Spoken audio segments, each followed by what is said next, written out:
Agora vou convidar o Gabriel Barros, que é economista-chefe da Rio Asset, para tratar com a gente sobre esse assunto. Gabriel, bem-vindo, bom dia. Meu caro, o que nós temos visto é exatamente uma confusão muito grande entre quem são exatamente os porta-vozes e qual a solução a ser discutida. Qual a tua avaliação sobre o debate até aqui? O que está faltando? Qual é a assertividade que ainda não apareceu? Bom dia, Thaís, os assinantes da CN. Então, acho que o que está faltando é, de fato, definir o que tipo de medidas vão ser contempladas, né? A gente sabe que não dá para abraçar tudo que foi prometido, né? Foi muita coisa prometida. Precisa definir o escopo da PEC, né? Porque se forem colocar, se forem colocadas na PEC todas as promessas que foram feitas, absolutamente todas, a gente está falando de mais de 400 bilhões de reais. Então, assim, claramente não tem espaço para isso. Como você falou no começo, uma PEC bem calibrada, ela está rodando em torno de 100 bilhões, né? De 70 a 120, aproximadamente 100 bilhões, aí o ponto central é o tamanho, digamos assim, ok para o mercado da PEC. O dilema do governo é, na medida em que eles querem trabalhar com o valor de PEC muito substancial, né, muito elevado, isso acaba, digamos assim, forçando o governo a indicar um ministro da Fazenda mais ortodoxo, né, mais pró-mercado, vamos dizer assim.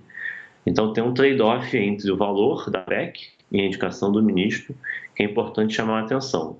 Se forem colocar absolutamente tudo, salário mínimo, Auxílio Brasil de R$ 600, mais o adicional das crianças, mais a compensação do ICMS, mais o reajuste do servidor e por aí vai, se a gente for contemplar todas essas medidas, a gente vai estar falando de aproximadamente 400 bilhões de reais. Gabriel, semana passada nós trouxemos aqui um cálculo feito por você que dava menos de 100 bilhões de reais se o governo fizesse, contemplasse, como você mesmo disse, o auxílio emergencial, mudar a farmácia popular, quer dizer, aquilo que é reconhecidamente urgente e necessário fazer. E agora discute-se o 175 bi, quer dizer, qual é o que você imagina, um limite que o mercado convive, mesmo sabendo que vai afetar ali de alguma forma a estrutura das regras fiscais do país? A conta que nós fizemos estava dando 95 bi, né, de medidas de fato urgentes, e acho que o mercado aceitaria, assim, no máximo, alguma coisa próxima de 150 bilhões, no máximo, com uma indicação de ministro, né, de equipe econômica boa. Eu acho que seria o limite, assim, que daria para o mercado aceitar, porque assim, é sempre bom lembrar que essa discussão da PEC do waiver, né, da PEC da transição, ela é apenas o primeiro ponto de duas rodadas, né? A primeira rodada de duas rodadas do debate fiscal. Tem a PEC do waiver, né, a PEC da transição, e na sequência, né, espera-se que lá para fevereiro, depois da eleição, né, da presidência da Câmara e do Senado, a gente tem de fato a discussão da regra fiscal. O governo já disse que é contra o teto de gastos, vai propor uma nova regra, a gente ainda não sabe qual é. Então, a gente deve ter uma nova flexibilização fiscal para os próximos anos. Então, são duas rodadas. Se nessa primeira rodada, vamos dizer assim, o governo já começa com uma expansão de gastos muito substancial, fica muito complicado você acomodar, ancorar o mercado para todas essas mudanças que ainda virão no bojo, né, no âmbito da discussão da regra fiscal em si, que provavelmente vai ser lá para fevereiro, março.